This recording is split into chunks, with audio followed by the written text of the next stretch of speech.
시사본부.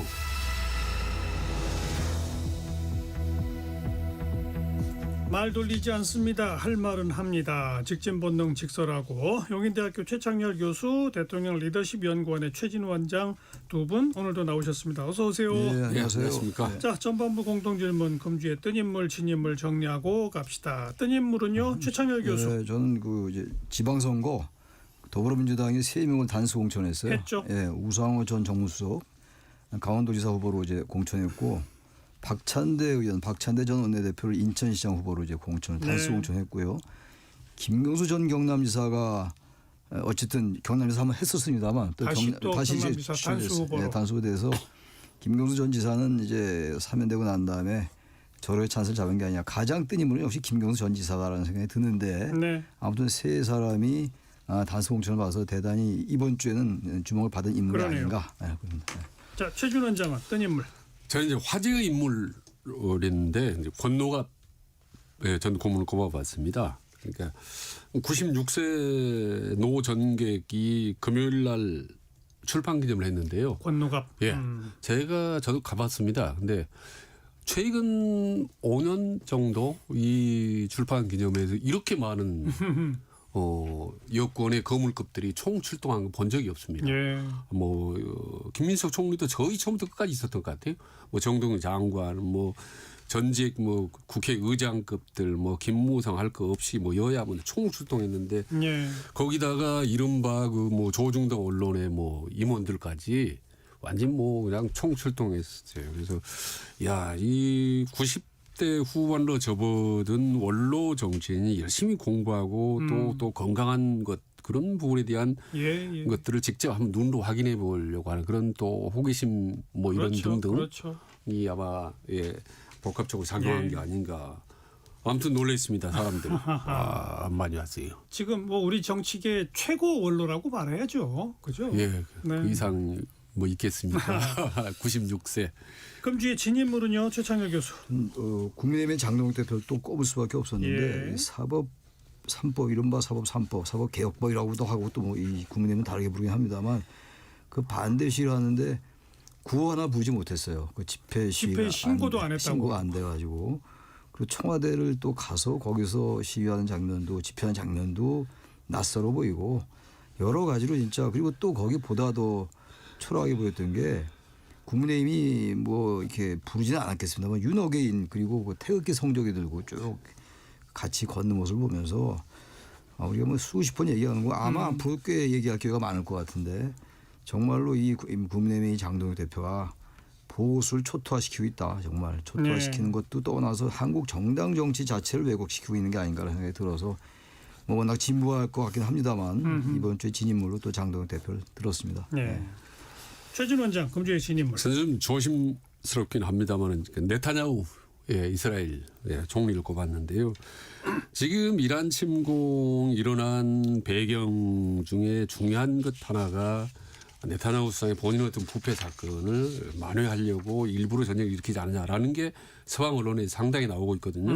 본인이 이제 억만장자로부터 그 20만 달러 어치의 술 보석 이런 걸 받은 혐의로 지금 재판을 받고 있는 와중에 지금 이란을 공격한 거거든요. 그래서 이게 좀 상당히 문제입니다. 본인이 어떻게 보면 이제 삼선 총리의 최장기 거기다가 본인은 이제 세 번째 부인이 상당히 사치 낭비로 지금 문제가 많습니다. 본인과 부인의 문제, 온통 문제가 많아서 탄핵 일보 직전까지 가는 상황에서 이 전쟁을 일으킨 게 아니냐라는 이런 비판적인 시각이 많이 있거든요.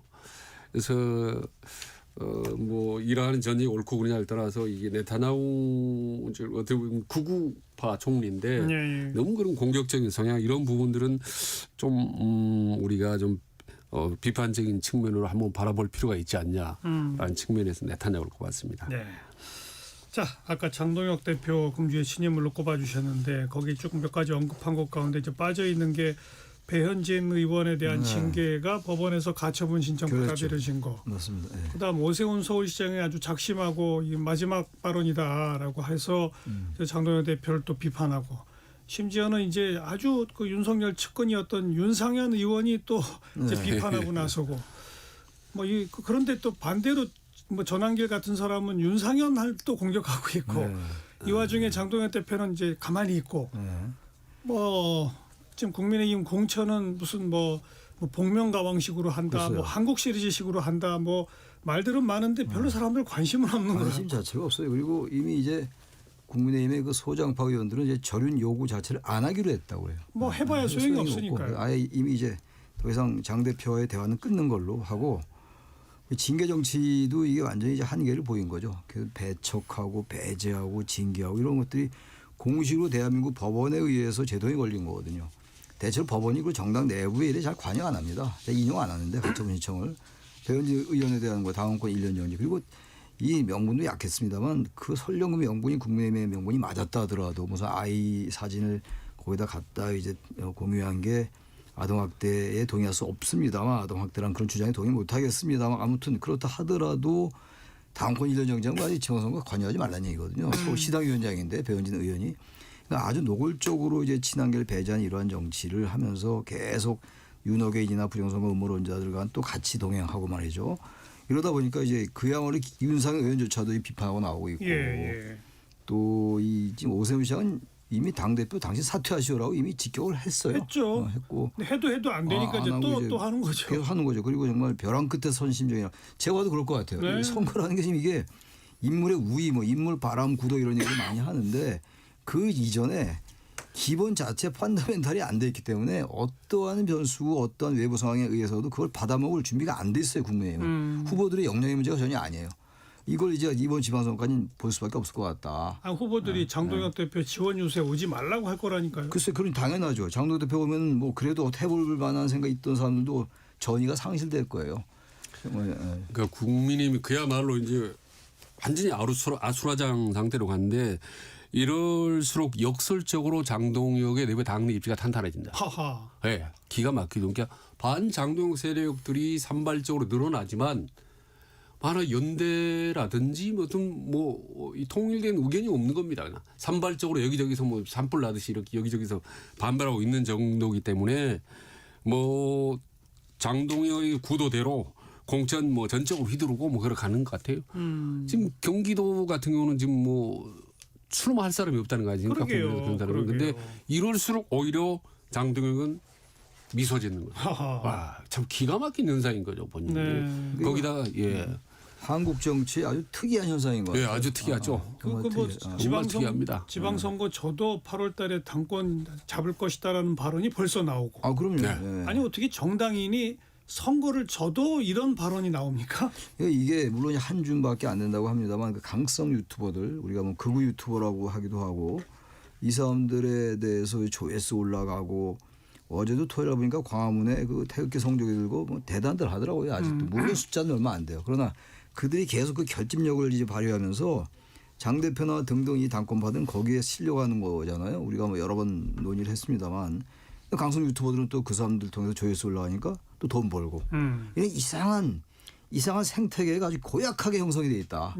정말로 한국 정치에서 이게 미디어 관련된 것이긴 합니다만 이게 이제 새로운 미디어라는 그 유튜브가 나와서 이렇게 된 건데 굉장히 연결돼 있어요. 그리고 전환기 씨 이미 입당했잖아요.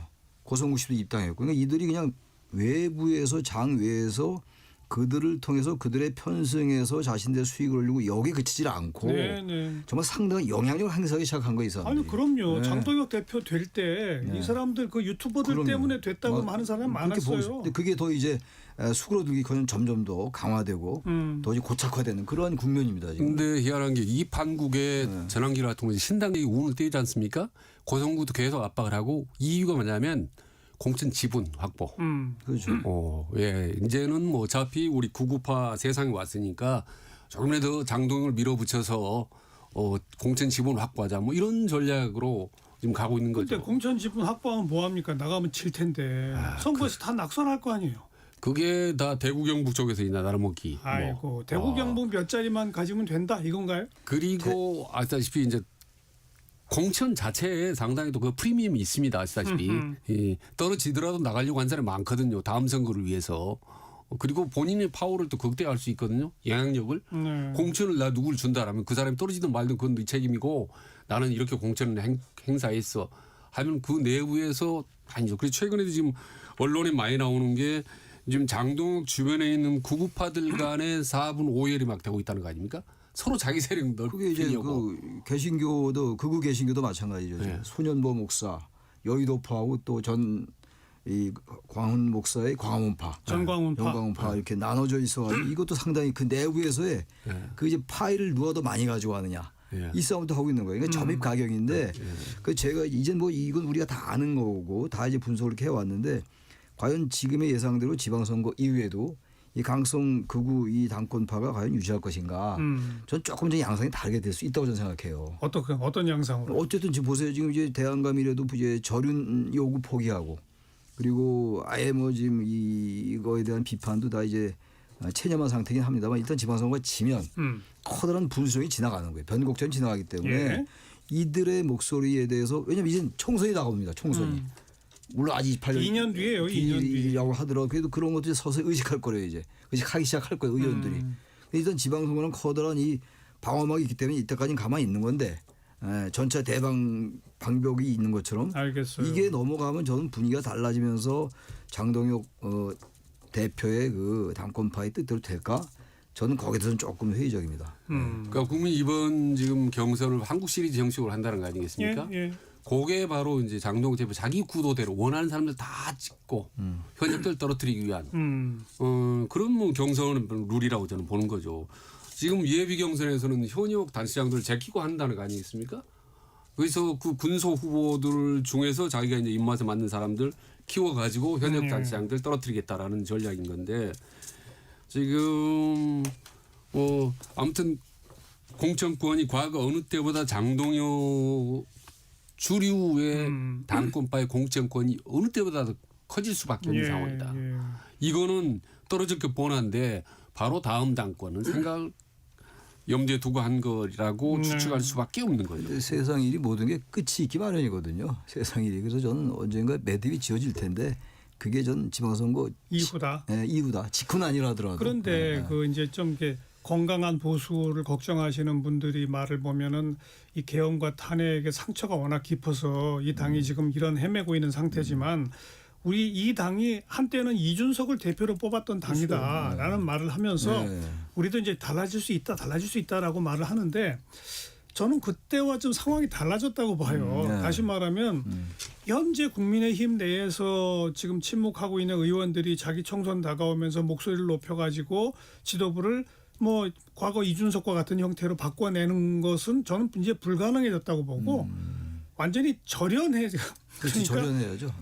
그 지금 극우 유튜버들을 중심으로 한 뭐 이런 사람들하고 헤어져서 따로 당을 만들지 않으면 안 될 거 아닌가 싶어요. 물론 그렇게. 그러니까 이제 그게 이제 선거가 끝나고 지방선거 끝나고 이제 그런 움직임이 있으면서 당장은 쉽지 않을 거예요, 그게. 근데 그런 움직임이 서서히 이제 구체화되고 다져지면서 아마 그런 식으로 일종의 정계 개편 비슷하게 떨어져 나올 수 있을 개연성은 충분히 있어요. 이 당 내에서는 안 돼요. 제가 그래서 심하게 방송용으로 맞는지 모르겠습니다만 고쳐 쓸 수 없는 정당이다 이거. 고쳐 쓰기 어렵다. 그러니까 전환길 씨가 만약 영리하다면 지금 신당 연기를 띄운 거는 아마 지방선거에서 국민의힘이 폭망한 이후의 구도까지 염두에 둔 게 아닌가라고 추측을 하는데 저는 전환길 씨가 했던 많은 말과 행동 중에 유일하게 적극적으로 찬성하는 이겁니다. 신당 만드는 거. 제발 신당 만들었으면 좋겠어요. 네. 그래서 확실하게 그냥 극우 강성파들이 누군지를 딱 보여주는 그런 정당이 하나 출몰을 하면 국민의힘도 나중에 살 수도 있다. 아니 이미 그 당이 있잖아요. 우리공화당도 있고 있죠. 자유통일당. 자유통일당 정광훈 당도 있고 그런 당이 이미 있어요. 아니 국민의힘에 있는 의원들 그러니까 아마 거기에 동의하는 의원들을 같이 하는 얘기죠. 한나라는 얘기죠. 안 나가죠. 안 나가겠죠. 거기는 안 들어가겠지만 지선 이후에 저는 어쨌든 이 이른바 보수 진영 내에서의 어떤 형태론가에 그게 무슨 절연이 됐건 분당이 됐건 탈당이 됐건 반드시 저는 그런 움직임이 있을 수밖에 없을 거다라고 봐요. 저는. 아무튼 이제 국민의힘은 뭐 그래서 한국 시리즈건 뭐건 뭐 공천 뭐 이런 거 얘기해도 사람들이 관심을 안 가는데 반대로 민주당은 아까 뭐 금주했더니 물론 지지적 강시인 것처럼 굵직굵직한 곳에 단수 공천 탁탁 확정 짓고 그다음에 뭐 주요한 그 경선 지역의 일정들 확정 짓고 분위기가 아주 잘 나가요. 그러니까 지금 이게 거의 이게 상대가 없는 게임이에요. 그러니까 무주공산을 그냥 드리블을 하고 상대방 수비 완전히 초토화된 상태에서 이 공격수들이 그냥 치고 들어가는 거예요. 축구 비유하자면 말이죠. 이런 상대방 우선 선수 입장을 못 하는데 입장이 안 되는 어떡합니까? 선수가 없잖아요. 그러니까 11대 0 게임으로 이제 11명 축구 이제 선수가 11명이라고 치면 그런 형국으로 비유할 수 있을 정도라서 과연 이런 게 좀 이게 무슨 뭐 이런 거 바람직하냐 안 하냐를 따질 계제는 아닙니다만 이걸 다 이렇게 망쳐놓은 게 국민의힘이에요. 네. 선거 경쟁이 왜냐하면 가장 민주주의 기본이 선거 경쟁에서 비롯되는 거거든요. 누가 당선될지 모른 불가측성이 오히려 정치의 어떤 그 효율을 높이는 건데 우리 정치 지금 이 특정한 진영, 특정한 정당의 이런 무기력하고 시대착오적이고 퇴행적인 모습 때문에 경기 자체의 의미가 없어진 정도가 됐어요. 예. 네. 근데 참 특이한 게 말이죠. 그러니까 강원도, 인천, 경기도 지금 하면은 여당, 민주당 유리하잖아요. 그럼 과거 같으면 후보들은 많이 달려들어야 되는 건데 이렇게 일찍이 정리가 되는 것도 과거에는 아주 보기 드물었던 현상입니다. 그것도 묘해요, 진짜. 네. 그리고 이쯤 딱 되지 않습니까? 미리 소식을 지금 딱딱 찍었잖아요. 분명히 안에 다른 목소리가 나옵니다. 이건 네. 아니라 경선해야 될 거야. 그런데 네. 그런 목소리조차도 없어요. 그러게요. 그거는 민주당 입장에서는 대단히 좋죠. 바람직하죠. 아주 예, 순탄하게 예. 가는 거니까. 그 정도로 어떻게 보면 지방선거는 뭐 하나만 하다라는 식으로 흘러가고 있고 민주당은 네. 그야말로 그냥 탄탄대로 달려가는 거죠. 뭐. 네. 정치가 이렇게 가면은 우리 직진본능 직설하고는 6월까지 뭘 해야 됩니까? 이것까지 이제 장동혁 비판하고 이러다가 아니 또 맨날 되돌이표예요. 그러니까 똑같은 얘기를 말이에요. 반복하는 거거든요. 뭔가 이제 그 모멘텀이 생겨야 될 텐데 지방선거 전까지는 저는 어려울 것 같은데 너무 길게 나왔어요. 지방선거가 있고 하하, 참. 3월 오늘 8일밖에 안 됐는데 짧은 시간이 아니거든요. 근데 과거 역대 선거를 보면요. 이렇게 원사이드하게 차이가 나면 꼭 그 유리한 쪽 내부에서 뭔가 악재가 터지긴 하죠. 터지더라고요. 보면. 그런 게 나올 수 있죠. 알 수 없어요. 이 방심하거나 너무 좀 우월감에 젖어서 꼭 내부 분열이 터지는 저는 그 여지 하나가 좀 경기도지사 같은 건 상당히 좀 조심스러워요 지금. 내부에서 볼볼 좀 민주당 불고 경선? 있는데. 예, 경선이 지금 뭐 다 김동연 지사 추미애 6선이 지금 달라붙었지 않습니까? 예. 비슷비슷하고 지금 경선 룰 가지고도 불만이 많더라고요 보니까 내부적으로. 그리고 아시다시피 이제 1차, 2차 하지 않습니까? 예선하고 본선을 치르기 때문에 경선에서 예. 이 합종 연행에 따라서 구도가 달라질 수가 있어요. 근데 다 지금 불만이 왜냐하면 1차 예선은 전부 권리당원만으로 합니다. 100%. 100% 권리당원. 예. 예. 예. 그러면 거기서 1등, 2등 나오면 3등이 어느 쪽을 선도했느냐에 따라서 이제 판가름이 나는데 아니 그런 건 그냥 재미있는 일이죠. 그게 뭐 무슨 사고입니까? 아니 우리 이제 외부에서 보기는 재밌는데 민주당 입장에서는 상당히 이거를 교통정리하려면 워낙 지금 강타자들이 붙었기 때문에 아니 뭐 우리 일반 국민 입장에서는 좋은 거죠. 네, 진짜 그런 경쟁을 해야죠. 1시 30분 좀 지났습니다. 잠깐 교통정보 전해드릴게요. 김민희 씨. 네, 아직 도로 지나기는 수월한 곳들이 대부분입니다. 어제 나들이 차량들이 많지 않았던 만큼 오늘도 귀경 정체가 평소 주말보다는 덜하겠는데요. 몇몇 상습 정체 구간을 중심으로만 더딘 흐름 이어지겠습니다. 경부고속도로 부산 쪽으로 도동분기점 부근에서는 사고가 나면서 4차로와 갓길을 막고 처리하고 있는데요. 부근으로 정체 시작됐습니다. 반대 서울 방면으로 양재 부근 4차로에서도 사고가 나면서 부근으로 많이 혼잡합니다. 수도권 제1순환고속도로 일산에서 판교 쪽으로는 중동에서 송내 사이로 지나는 차량들이 꾸준히 많고요. 서해안고속도로에서는 서울 방면으로 일직분기점에서 금천 사이로 더디게 지납니다. 서울시내 강변북로 구리 쪽으로 월드컵대교 부근에서도 사고가 나면서 1차로와 2차로를 막고 처리하고 있습니다. 이 여파받아 방화대교부터 속도 많이 떨어져 있습니다. KBS 교통정보센터였습니다.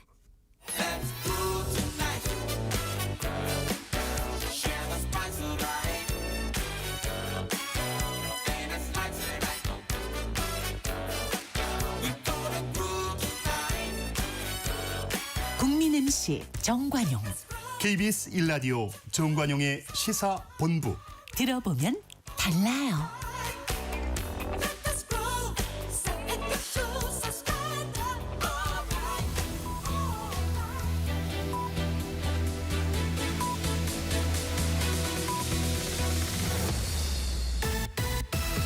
직진 본능, 직설하고 고고고. 뒤돌아보지 않습니다. 정관용의 시사본부.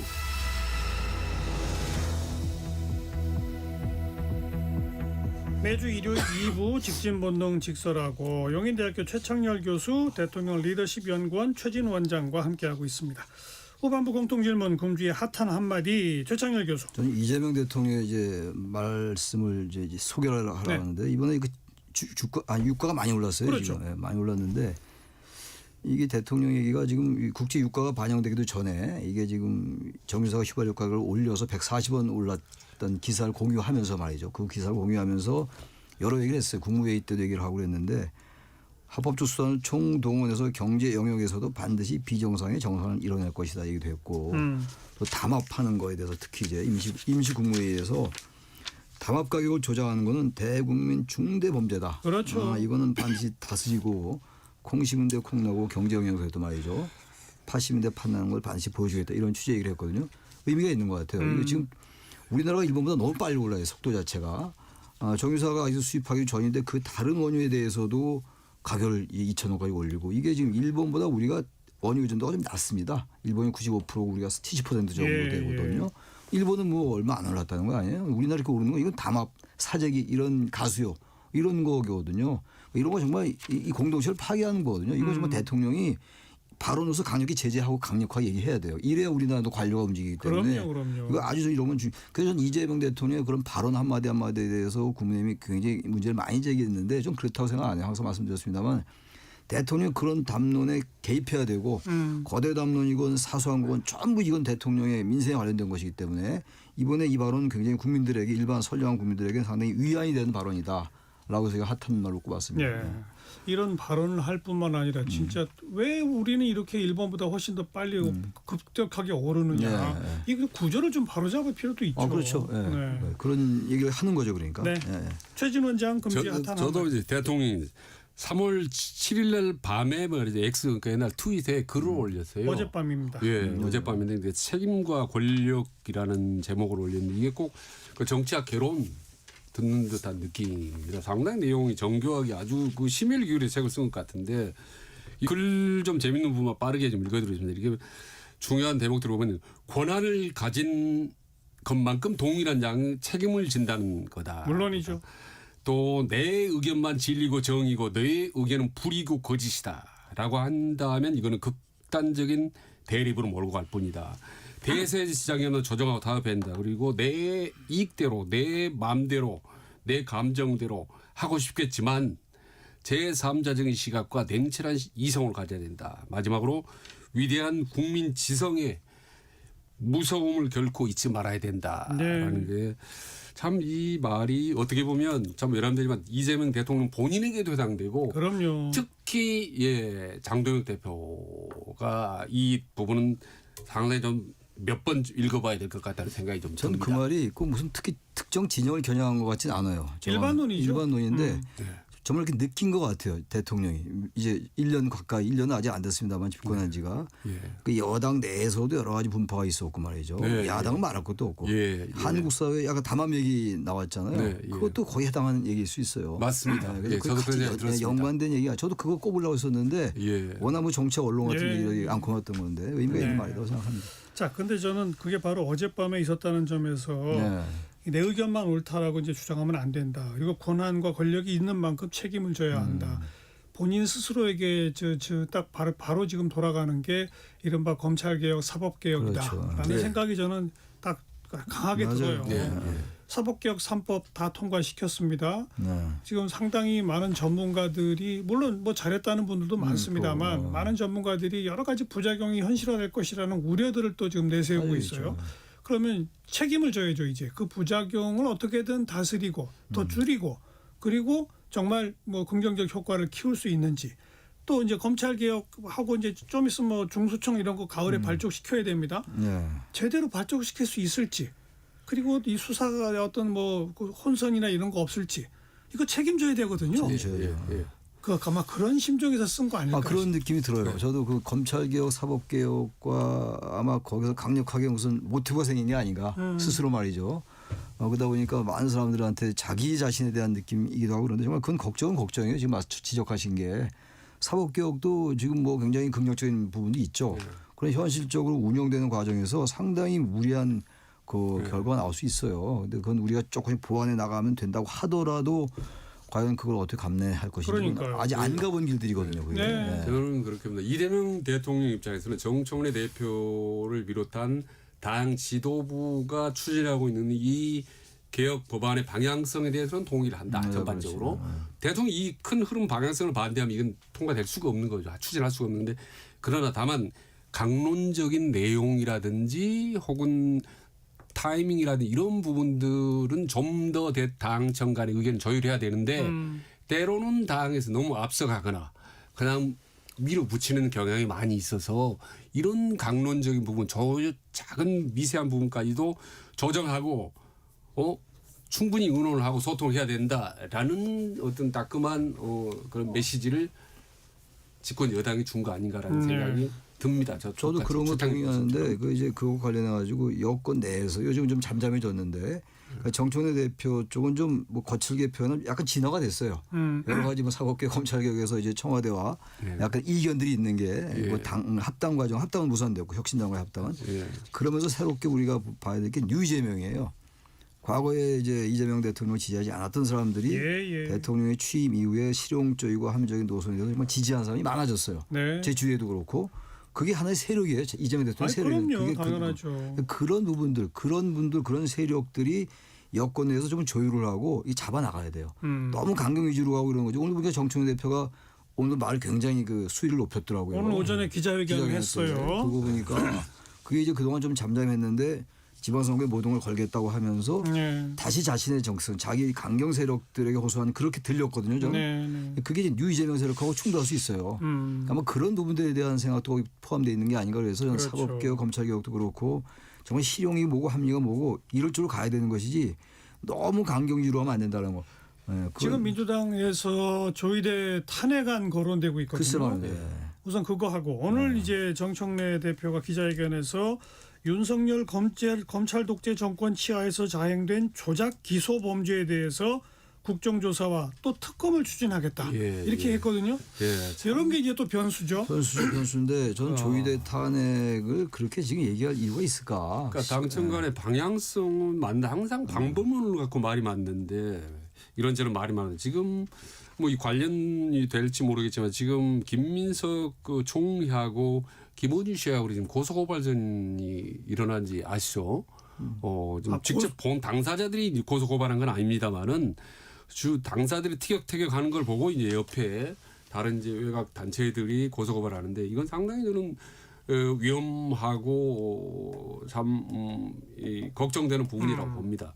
저는 그래서 대통령 메시지도 생각이 다른 거고 방금 정청래 대표의 이런 기자회견 뭐 이런 것들도 응축돼서 그 당청 간에 뭔가 이렇게 좀 삐끗거림이 있는 것 같다는 생각이 자꾸 드는 거죠. 맞아요.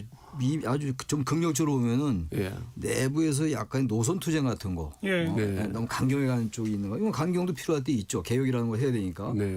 근데 너무 또 이렇게 저기 실용 합리로만 가면 또 이 개혁이 안 되니까 이 두 가지가 노선 투쟁을 하면서 뭔가 조율되는 건 좋은데 그건 당이 커지는 거라니까요. 좋은 거예요. 그래서 좋은 건데. 조희대 탄핵 얘기하고 조작기소 범죄 이쪽으로 가고 그러면 지금 전쟁도 지금 너무 불안하잖아요. 지금 미국이란 전쟁도 그렇고 이런 상태에서 당이 집권은 압도적인 정당이거든요. 이게 지금 야당은 거의 지금 말만 이렇지 존재 가치가 없는 정당이 되고 말았거든요. 국민의힘이. 그런 상황에서 너무 이렇게 사법개혁, 언론개혁, 검찰개혁으로만 가고 대법원에 탄핵을 가고 그러면 이게 과연 맞는 방향인가? 이게 대통령에게 꼭 좋은 것인가? 그게 계속 미묘한 긴장관계예요. 지금 그게. 저는 기본적인 지론이 새로운 대통령의 집권 1년 차는 대통령 구도대로 가야 된다고 보는 거죠. 그다음에 대통령 선거에서 평가받고 비판을 받는 건데 취임하자마자 이렇게 당정 간에 자꾸 의견이 엇갈리면 아까 말씀한 대로 건전한 견제 기능이 저는 아니라고 보는 거예요. 집권 최소한 집권 1년 차 내에는 그런 점에서 참 많이 우려되는 거죠. 참 기자회견문이 엄청나게 기네요. 이렇게 굉장히 길어요. 지금 보기 드문데. 그래서 8월 달에 전당대회 끝나고 지방선거 끝나고 8월에 전당대회가 있는데 그거가 연관됐거든요. 연관돼 있죠. 바로 그래서 이렇게 강력하게 나가는 것 같은데 기자회견도 지금 국정 전반에 걸쳐서 쫙 본인의 정사진 펼쳤네요. 보니까. 제가 볼 땐 전열을 가다듬는 거예요. 지금 일단 이번에 좀 이렇게 잠잠했다고요. 당청 관계에서 좀 양보하는 것 같기도 했고 그래서 제가 아까 진화된 거 아닌가라는 표현을 썼습니다만 네. 그게 아닌 거죠. 다시 전당대회라는 게 있기 때문에 전혀 가다듬고 강성 세력에게 호소하는 거예요. 저는 그렇게 읽었습니다. 그 조작 기소에 대해서 국정조사와 특검을 추진하겠다. 이 조작 기소라는 게 다 이재명 대통령에 대한 기소를 그렇죠. 지금 그걸 얘기하는 직접적으로 거죠. 네, 언급하는 언급하는 건데 이게 재판에 이미 들어가 있는 사안의 경우는 국정조사 대상도 안 돼요. 그죠, 안 법률상 되죠. 그거 국정조사 못 해요. 못해요. 하지만 특검은 또 밀어붙이면 할 수도 있단 말이에요. 그러면 이게 과연 이재명 대통령한테 도움이 될까요? 저는 뭐 항상 도움이 안 된다고 보는 지금은 거죠. 왜냐하면 지금은 절대적으로 압도적으로 민주당의 선거 구도가 유리하지 않습니까? 네. 그렇죠? 그러니까 이건 좀 시세말로 어떻게 보면 좀 부자 몸조심을 아무리 해도 지나치지 않은 상황인데 자꾸 이렇게 돌발적인 변수, 악재 이런 것들을 툭툭 던져 내는 이유를 모르겠어요. 이건 전략적으로나 여러 가지 흐름으로 아니, 볼 때 바람직하지 않는데 이유는 그건 것 같아요. 정치를 잘하는 정청래 대표인데. 당 대표가 우선 목표예요. 연임이. 그러기 위해서는 이렇게 계속 가야 된다. 적어도 전당대회까지는. 그래서 강성당원도 위주로 해가지고 자기 세력을 계속 구축해 나가고 결집을 시켜 나가야 된다는 아마 그 생각이 아닌가 생각이 들어요. 모르긴 몰라요. 그럼 이제 설명이 좀 되거든요. 그런 다음에는 모르겠고 일단 당대표 연임을 해야 되는데 지금 김민석 총리가 만만치 않은 존재니까. 게다가 이재명 대통령대로 뭐 모르긴 몰라도 정청래 대표 쪽보다는 그래도 김민석 총리가 되는 게 더 편할 거라고요. 물론이죠. 당선에서 당연하지 않겠습니까? 그런 그게 지금 깔려 있어요. 그 그게. 구도가 이미 짜여 있기 짜여 있는 때문에 거예요. 정청래 대표는 더 이런다. 더 이렇게 난다. 저는 그렇게 봅니다. 하하. 그러니까 비슷한 분이 이런 거 같아요. 보면 장동혁 대표는 어차피 선거가 질 거를 가정하고 모든 행동을 하는 것 같고 그렇죠. 정청래 대표는 어차피 선거는 무조건 이기는 걸 이기는 전제로 하고 그러니까. 행동을 하는 것 같아요. 참 양쪽 다 양극이 잘못된 나오는 거죠. 거예요. 그래서 양극단에 나오는 거예요 지금. 그리고 양쪽 다 잘못된 거 아닙니까? 그런 행보가. 뭐 그런 면에서는 뭐 그런 일리가 있는 말씀이죠. 음. 그래서 이 당 대표 선거 때 정청래 대표의 강경파가 이 지금 당권을 장악하느냐, 아니면 보다 온건하고 합리적인 세력이 당권 장악하느냐, 이게 노선 투쟁이면서 일종의 권력 투쟁의 성격도 있어요. 당연하죠. 있습니다. 있기 당연하죠. 때문에. 그래서 이걸로 어떻게 잘 조율해 나가야 되는데 아직은 본격적으로 튀어나오지 않았지만 항상 여권 내의 불안 요소에 그게 아까 이재명 대통령의 그 발언에도 녹아 있다. 저는 원론적인 얘기지만 특정인을 거론하는 것 같지 않지만 그에 대한 전 같이 연관돼 있다고 봐요. 이런 여러 가지 걱정들이. 이거 정청래 이렇게 걱정할지도 모르죠. 6월 선거와 지방선거에서 민주당이 압승을 거두고요. 네. 그다음에 그러면 대통령 지지율은 더더욱 올라가고 네. 힘은 입지가 넓어지면 예. 대통령 명심이 8월 전당대회에서 훨씬 더 알게 모르게 강하게 작동해서 이재명 대통령 내심 원하는 사람이 당대표가 되면 예. 정청래 나는 설 자리가 없다. 그렇죠. 그게 그렇죠? 위기의식의 본질이고 네, 그래서 그거 잘 읽어보세요. 아까 그 핫한 말을 꼽으셨잖아. 거기 보면 그런 게 있어요. 지방선거에 올인하겠다 그랬어요. 지방선거에 자기가 도움이 되면 무조건 하고 안 하겠다. 그게 뭐냐면 지방선거 만약 이기면 100% 이길 것 같은데 100%까지 아니라 99.9% 이길 것 같은데 내공이다 하려고. 내공이다. 그거 그렇게 강조하는 거라고 저는 생각해요. 아 이건 당 대표로서 당연히 할 수밖에 없는 얘기긴 근데 하고. 이제 한데 이게 근데 만약에 이겨도 대통령의 공이 될까 이런 생각을 할 수밖에 없는 거예요 지금. 아 당연하죠. 지지율 높기 때문에 거기에다 우려가 녹아 있다고. 예, 그러니까 국민들은 어떤 악재가 터져도 그런 부분에 크게 움직이지 않거든요. 중도는 근데 오만함. 이런 오만한 태도가 비치는 순간 중도층이나 국민들 확 돌아서거든요. 네. 예, 이 심리 현상을 깨달아야 되는 건데 정청래 대표 너무 모든 그 상황을 정치 공학적으로만 풀어가려고 하는 것 같아요. 근데 뭐 정치인이 어쩔 수 답답합니다. 없긴 해요. 그래서 그걸 헤쳐나가서 승리를 해야 권력을 또 쥐는 거니까. 근데 이제 한번 가만히 보세요. 벌써 한참 옛날 일이 됐지만 문재인 대통령이 대통령 되던 시점을 한번 생각해 보세요. 그때 민주당 안에 네. 정말 대단했습니다. 그 대단했죠. 박원순이 있었죠. 안희정이 있었죠. 뭐 차기 주자들이 즐비했어요. 그냥. 재밌었죠. 예. 그런데 지금 보세요. 지금 솔직히 뭐 벌써부터 차기 얘기하긴 뭐하지만 그러나 문재인 대통령은 당선 시점부터 그렇게 쫙 질비했단 말이에요. 그런데 지금은 또 솔직히 말해서 차기라고 해서 거론되는 사람이 누가 있어요? 뭐 결국은 김민석, 정청래, 조국 이런 사람들이에요. 그러니까 이 사람들이 지지율이 매우 미미하지만 예. 결국 그 사람들 간의 경쟁 구도이거든요. 예. 그리고 이 당사자들은 그걸 다 벌써부터 뼈저리게 몸으로 느끼고 있는 사람들이에요. 그러니까 하루하루 일상이 그 경쟁이라고요. 그 당권 경쟁이면서 그게 또한 차기 경쟁이기도 하고 각자 자기 길 계속 가고 있는 거예요. 연관돼 있는 거죠. 예. 연관돼 있는 거예요. 연관돼 있는데 정청래 대표의 이런 부분이 과연 대권 주자로서 먹히느냐? 지금 그야말로 너무 이른 얘기긴 하지만 네. 지방선거도 하지 않은 이른 얘기긴 하지만 근데 지금까지 그 볼을 핸들링 해온 솜씨로 봐서 지금까지는 별로 성공적이지 못했죠. 그렇죠. 그래서 저는 그런 걸 보면 아닌 거죠. 이런 식의 행보가 이거 뭐 대통령의 집권 말고 집권 운영 말고 말이죠. 정청래 대표의 그 이른바 큰 꿈, 뭐 그분이 그런 생각을 하는지 안 하는지 모르지만 할 것 같은데 하죠. 할 텐데 크게 도움이 될까? 조금 수주자를 필요 있을 것 같아요. 지방선거 승리 완승 이후가 더 걱정되는 거다. 아까도 말씀했잖아요. 그러니까. 그게 자꾸 초조해지는 거죠. 오히려. 그게 왜 걱정이에요? 그들은 어차피 경쟁하는 사람들이고 글쎄 말입니다. 그런 예. 경쟁을 통해 당이 쪼개지지 않고 오히려 커지면 민주당 입장에서는 나쁘지 않다 이런 거죠. 이런 거예요. 그러니까 요새 주식들 얘기들 많이 하던데 전 주식 한 주도 안 갖고 있습니다만 주가가 조금 빠지고 오르면서 약간 우상향하는 것. 그게 아마 민주당의 그림이 그걸지 예, 몰라요. 예, 약간 갈등이 생겨서 약간 이 갈등이 노출되다가 다시 또 진화되고 조금 갈등하다 진화되면 조금씩 전반적인 국민들의 맞아요. 그 우쪽 지지가 합쳐진 아마 그저 갖고 가능성이 크긴 커요. 이제 여권의 내분이라는 게 종류가 두 가지. 하나는 이제 빅맨들끼리 자기들끼리 치고받고 경쟁하는 또 분열이 있는가 하면 대통령을 치받는 또 분열 이건 정말 위험한 거거든요. 네. 더구나 집권 초기에는 이걸 저기 위험하죠, 수없이 위험하죠. 말씀드렸는데 바로 이제 그 대목에서 그러니까 정청래식 정치의 그동안의 볼 드리블 실력이 예. 뭐 물론 약속한 법안을 다 밀어붙여서 통과시켜낸 것을 이 사람은 스스로의 업적이라고 내세워요. 그러나 그 과정에서 심지어는 제명인의 마을이라고 하는 팬클럽에서 강제 탈퇴까지 당하는 모습을 만들었다는 것은 또 본인이 책임져야 할 부분이라는 거예요. 결국 우리는 이렇게 평가하는 거죠. 이게 또 하나가 지금 이제 아까 국민의힘 얘기 끝나고 지금 우리 민주당 얘기하고 있는데 상대가 탄탄하면 이게 더 위험할 수 있어요. 국민의힘이 아주 다시 이제 보수가 진영을 재정비해서 집어서 끝나고 근데 그거는 뭐 나중 일이고 상대가 지리멸렬하니. 지휘를 하니까 이게 더 강해요. 그럼요. 그거 당연합니다. 네. 그렇습니다. 아차, 아까 우리 한동훈 전 대표 부산 간 얘기는 안 했는데 부산 북구에 있는 시장을 갔다는 건 지금 부산시장 얘기가 나오는 전재수 의원 지역구가 부산 부산 북구 북구라. 갑이니까. 예. 거기 나가겠다는 얘기인가요?